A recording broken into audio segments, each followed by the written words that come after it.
اور بچیوں، آج ہم 10ویں کی کتاب میں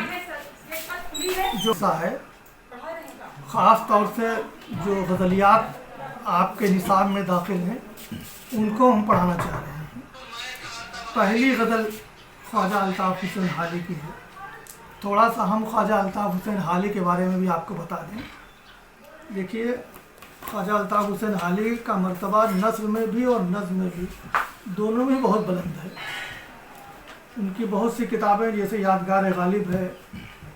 مقدمہ شعر و شاعری ہے، حیات سعدی ہے، یہ اپنے اعتبار سے سنگ میل کا درجہ رکھتی ہیں۔ خاص طور سے ان کی جو شاعری کی کتاب تھی اور اس کا جو انہوں نے مقدمہ لکھا تھا، مقدمہ شعر و شاعری کے نام سے، وہ اتنا طویل تھا کہ اس کو الگ کر کے ایک جداگانہ کتاب کی شکل میں اسے مرتب کیا گیا، اور آج بھی وہ تنقید کی ایک بہترین کتاب اپنے دور کے اعتبار سے مانی جاتی تھی۔ اور یہ بھی آپ جانتے ہوں گے کہ چونکہ شاعری کا ملکہ اور شاعری کی جو کہنے چاہیے کہ مہارت ان کو اپنے استاد غالب سے ملی تھی، کیونکہ غالب اردو کے ایک بہت بڑے شاعر تھے، فارسی کے بھی بڑے شاعر تھے، اور آگے حالی نے دلی میں آگے پانی پت سے ان کی شاگردی اختیار کر لی، اور پھر ان کی شاعری کا نکھار غالب کے زیر تربیت ہوا۔ تو ان کی جو پہلی غزل ہے غالب کی، وہ یہ ہے کہ ہے جستجو کی خوب سے ہے خوب تر کہاں، ہے جستجو کی خوب سے ہے خوب تر کہاں، اب دیکھیے ٹھہرتی ہے جا کر نظر کہاں۔ یا اس کو اس طرح پڑھ سکتے ہیں کہ اب ٹھہرتی ہے دیکھیے جا کر نظر کہاں۔ یعنی غالب کہہ رہے ہیں کہ ہماری جو تلاش ہے وہ اچھے سے اچھے جگہ پر پہنچنے کی ہے، خوب سے خوب تر، فرام بیٹ ٹو بیٹر۔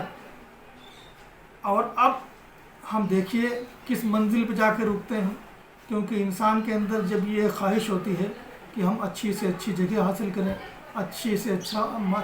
اچھا مقام حاصل کریں، چاہے وہ علمی اعتبار سے ہو، چاہے وہ معاشی اعتبار سے ہو، چاہے شہرت کے اعتبار سے ہو، تو پھر وہ نرنتر کوشاں رہتا ہے، کوشش اس کی بند نہیں ہوتی ہے، اور پھر وہ اپنی منزل مقصود کے اوپر پوری کامیابی اور کامرانی کے ساتھ پہنچتا ہے۔ پھر دوسرا ان کا شعر دیکھیے ہے کہ ایک عمر چاہیے کہ گوارا ہو نیش عشق، نیش مانے ہے چبھن، عشق مانے محبت۔ کہہ رہے ہیں کہ لوگوں کو سچا عاشق بننے کے لیے چند دن نہیں بلکہ ایک مدت چاہیے، تب وہ کہیں جا کے عشق کے عشووں کو، نخروں کو سمجھ پاتے ہیں، اور عشق کو جھیلنے کے لائق ان کا کلیجہ اور ان کا دل بن پاتا ہے۔ رکھی ہے آج لذت زخم جگر کہاں، ان معشوق جو آنکھوں سے اپنی تیر نظر جس کو کہتے ہیں، وہ جب چلاتا ہے اور عاشق کا کلیجہ جو ہے اس سے چیر جاتا ہے، تو اس کے اندر جو تڑپ پیدا ہوتی ہے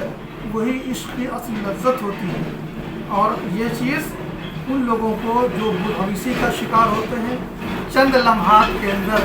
عشق کی لذت سے آشنا ہونا چاہتے ہیں، ان کو یہ چیز نصیب نہیں ہوگی۔ اس کے لیے تو سچے عاشق صادق کی ضرورت ہوتی ہے۔ پھر دیکھیے ایک بہت اچھا، بہت ہی مارکے کا شعر ان کا ہے، ہم جس پہ مر رہے ہیں وہ ہے بات ہی کچھ اور، ہم جس پہ مر رہے ہیں وہ ہے بات ہی کچھ اور، عالم میں تجھ سے لاکھ سہی تو مگر کہاں۔ اس کے مختلف جہت کے اوپر آپ لے جا سکتے ہیں۔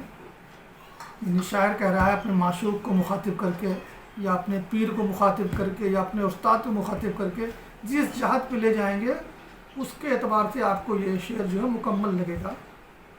کہ اے معشوق میرے،